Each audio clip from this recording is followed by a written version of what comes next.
Hi friends, welcome to Relax Recipes. இன்றைக்கி நம்ம Ramadan special recipe தான் பார்க்க போகிறோம். இதை சம்மர் ஸ்பெஷல் ரெசிபீஸ்னு கூட சொல்லலாங்க. இன்றைக்கி நம்ம பார்க்க போகிற ரெசிபீஸ் எல்லாத்தையுமே ஒரே ஒரு மிக்ஸை வச்சு நம்ம செய்ய போகிறோம். இந்த ஒரு மிக்ஸும் பாலும் இருந்தாலே போதுங்க. இந்த ரெசிபீஸ் எல்லாமே ரொம்ப ஈஸியாக செஞ்சிடலாம். இன்றைக்கி நான் எடுத்துருக்கிறது பார்த்திங்கன்னா நம்மளுடைய ஓன் ப்ராடக்ட் தான், சமா பாதாம் மிக்ஸ். ஆல்ரெடி நான் கம்யூனிட்டி போஸ்ட்டில் போட்டிருந்தேன். நம்ம சேனலில் இருந்தே 2 ப்ராடக்ட் பண்ணி பியூராக பண்ணி சேல் பண்ணுறோம். சமா ஹெல்த் மிக்ஸ், சமா பாதாம் மிக்ஸ். ரெண்டுலேயுமே எந்த விதமான ப்ரிசர்வேட்டிவோ கெமிக்கலோ ஃபுட் கலரோ எதுவுமே சேர்க்காமல் பியூராக தயார் பண்ணுறோம் அப்படின்னு கம்யூனிட்டி போஸ்ட்டில் போட்டிருந்தேன். நம்ம பாதாம் மிக்ஸில் பார்த்தீங்கன்னா ஃபுட் கலர் எதுவுமே சேர்க்கலைங்க. ஃபுட் கலர் கெமிக்கல் ஃபார்மில் சேர்க்க வேண்டாம் அப்படின்னு சொல்லிட்டு அவாய்ட் பண்ணிவிட்டு கொஞ்சமாக டர்மரிக் பவுடர் தான் சேர்த்துருக்கு. அதே போல் இதுலேயே ஏலக்காய், உங்களுக்கு ஏலக்காய், குங்குமப்பூ எல்லாமே கலந்து இருக்கிறதுனால நீங்கள் ஏதாவது ஸ்வீட் ரெசிபி பண்ணுறதா இருந்தால் எக்ஸ்ட்ரா எதுவுமே உங்களுக்கு மிக்ஸ் பண்ண வேண்டியது இருக்காதுங்க. ஃப்ளேவர் எல்லாமே உங்களுக்கு பர்ஃபெக்டாக இருக்கும். இப்போ நோம்பு திறக்கிறதுக்கு சட்டுன்னு ஒரு கூல் ட்ரிங்க் தயார் பண்ணணும், இல்லை ஒரு ஹெல்த் ட்ரிங்க் தயார் பண்ணணும் அப்படின்னா நம்ம இதை யூஸ் பண்ணி இன்ஸ்டண்ட்டாக பாதாம் மில்க் தயார் பண்ணிடலாங்க. நல்ல 1 டேபிள் ஸ்பூன் ஃபுல்லாக நீங்கள் பாதாம் மில்க் சேர்த்துக்கோங்க. உங்களுக்கு ஹாட் மில்க் வேணால் ஹாட் மில்க் சேர்த்துக்கலாம், கூலாக வேணும்னா கூலாக சேர்த்துக்கலாம். இதில் சுகர் பார்த்திங்கன்னா உங்களுக்கு மீடியம் லெவலில் இருக்கும். இப்போ நீங்கள் குழந்தைங்களுக்கு சுகர் அதிகமாக வேணும் அப்படின்னு நினச்சிங்கன்னா இதோட கொஞ்சம் கூட போட்டுக்கோங்க. நம்ம மைல்டாக டர்மரிக் சேர்த்துருக்கிறதுனால அதுவும் ஹோம்மேடாகவே நம்ம தயார் பண்ணி எல்லாத்தையும் மிக்ஸை சேர்த்துருக்கோங்க. அதனால் உங்களுக்கு த்ரோட் இன்ஃபெக்ஷன் அந்த மாதிரி எந்த ப்ராப்ளமும் வராது.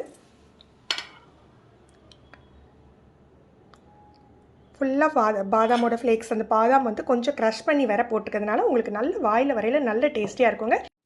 இப்போ இந்த மிக்ஸை வச்சு நம்ம ரசமலாய் எப்படி பண்ணலான்னு பார்க்கலாம். அதை கட்டியான பால் எடுத்துக்கலாம். இது நல்லா கொதிக்கட்டும். கொதிக்கையில் நம்ம லெமன் ஜூஸ் சேர்த்துக்கலாம். இப்போ ஃப்ளேமை நம்ம லோ டு மீடியமில் வச்சுட்டு லெமன் ஜூஸை கொஞ்சம் கொஞ்சமாக சேர்த்து மிக்ஸ் பண்ணி விட்டுறலாம். லெமன் ஜூஸ் சேர்த்த பிறகு 1 நிமிஷம் நல்லா கொதிக்க விட்டுருங்க. பன்னீர் உங்களுக்கு தனியாக பிரிஞ்சிரும். நீங்கள் செக் பண்ணி பார்க்கையில் தண்ணி மாதிரி ஆயிடுச்சு அந்த பால் அப்படின்னு சொன்னால் நம்ம அந்த ஸ்டேஜ்லேயே அணைச்சி ஃபில்டர் பண்ணி எடுத்துடலாம்.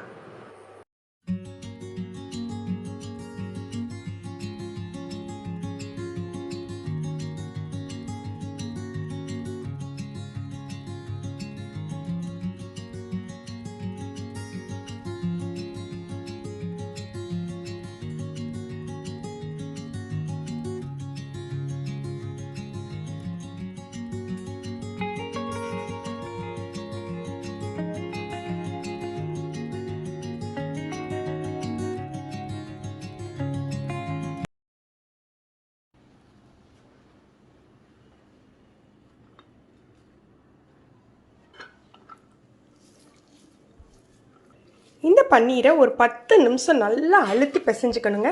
அப்போ தான் அது மாவு பதத்துக்கு வரும். உங்களுக்கு ஒரு ஈரப்பதம் தெரிகிற மாதிரி இருந்ததுன்னா ஒரு 1/2 ஸ்பூன் மைதா அல்லது கார்ன்ஃப்ளவர் சேர்த்துக்கோங்க. பன்னீர் நல்லா சாஃப்டாக தயாராகிடுச்சு. இப்போ நம்ம உருட்டி சேவ் பண்ணிக்கலாம். உங்களுக்கு எந்த சைஸில் வேணுமோ அந்த சைஸில் பண்ணிக்கோங்க.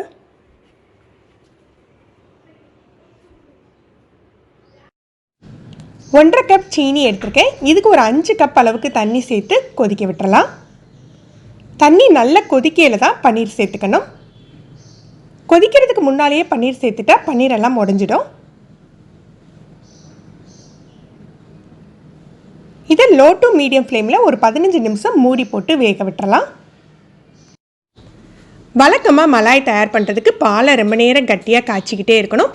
அதுக்கப்புறம் பாதாம் அரைச்சி போடுறது, வாசனைக்கு தகுந்தாப்பில் ஏலக்காய், குங்குமப்பூ, இனிப்புக்கு சீனி எல்லாம் சேர்த்து கட்டியாக காய்ச்சி எடுக்கணும்.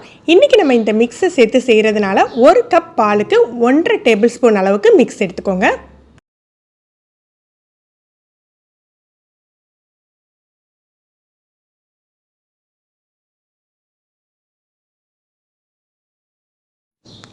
இது கட்டியெல்லாம் விழாதுங்க. நல்லா கரைச்சி விட்டுட்டு ஒரு 7 நிமிஷம் கொதிக்க விட்டால் போதும். ஓரத்தில் படிகிற ஆடையை மட்டும் எடுத்து கலந்து விட்டுருங்க. இதில் இனிப்பு மட்டும் கொஞ்சம் மிதமாக தான் இருக்கும். உங்களுக்கு அதிகமாக இனிப்பு தேவைப்பட்டதுன்னா எக்ஸ்ட்ரா சீனி மட்டும் சேர்த்துக்கோங்க.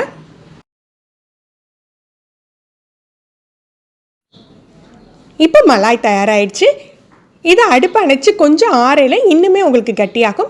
இந்த மலாயை யூஸ் பண்ணி இன்றைக்கி நம்ம ரசமலாயும் பண்ண போகிறோம். பால் பூரியும் எப்படி பண்ணுறதுன்னு பார்க்கலாம். 15 நிமிஷம் ஆயிருக்கு.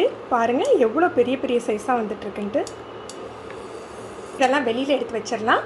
இதெல்லாம் வெளியில் எடுத்துகிட்டு இதில் எக்ஸ்ட்ரா இருக்கிற சுகர் சிரப்பை மட்டும் கொஞ்சமாக ப்ரெஸ் பண்ணி எடுத்துகிட்டு நம்ம மலாயில் ஊற போட்டுக்கலாம். மலாய் நல்லா செட் ஆகிட்டு இதுலேயே உங்களுக்கு பாதாம் ஃப்ளேக்ஸ்லாம் இருக்கிறதுனால நீங்கள் எக்ஸ்ட்ரா போடணுன்னே இல்லைங்க. நீங்கள் விருப்பப்பட்டீங்கன்னா நீங்கள் மேலே கொஞ்சம் டெக்கரேஷனுக்கு தூவிக்கலாம். இதை லைட்டாக ப்ரெஸ் பண்ணிவிட்டு உள்ளே சேர்த்துக்கலாம். நீங்கள் இதில் உள்ள சுகர் சிரப்போடையே சேர்த்துக்கிட்டீங்க அப்படின்னா மலாய் அந்தளவு இது எடுத்துக்காது. எக்ஸ்ட்ரா உள்ள சுகர் சிரப்பை ரிலீஸ் பண்ணிவிட்டு தான் நம்ம இதில் சேர்த்துக்கணும்.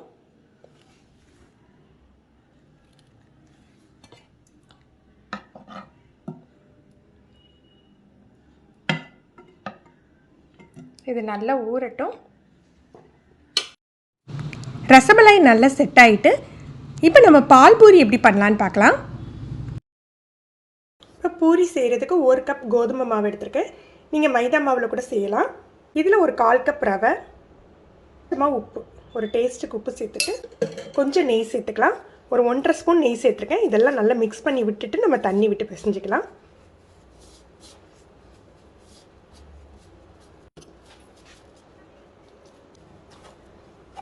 நம்ம ரவை சேர்த்துக்கிறதுனால நல்லா அழுத்தி பிசைஞ்சிக்கணும். இன்றைக்கி நம்ம கொஞ்சம் சின்ன சின்ன சைஸ் பூரியாக போட்டுக்கலாம்.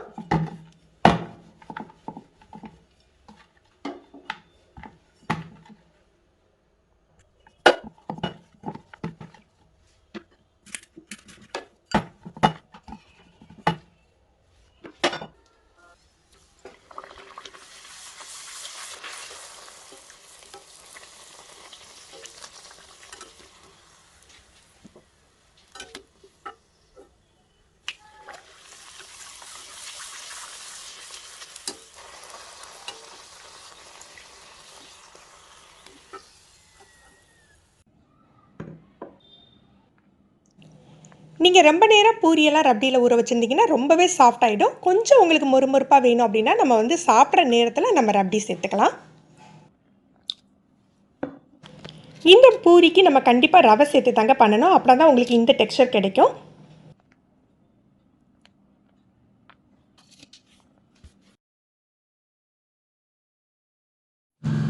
இப்போ பாதாம் கீர் எப்படி பண்ணலான்னு பார்க்கலாம். நல்ல கட்டியான பாலாக எடுத்துக்கோங்க. பால் கொதிக்க ஆரம்பிச்சாக்கில் நம்ம லோ ஃப்ளேமில் வச்சுக்கலாம். 1 கப் பாலுக்கு 2 டேபிள் ஸ்பூன் நம்ம மிக்ஸ் சேர்த்துக்கணும். இது கீர் அப்படிங்கிறதுனால கொஞ்சம் இனிப்பு ஜாஸ்தியாக தான் தேவைப்படும். இதோட extra 1 table spoon 2 table spoon sugar சேர்த்துக்கோங்க.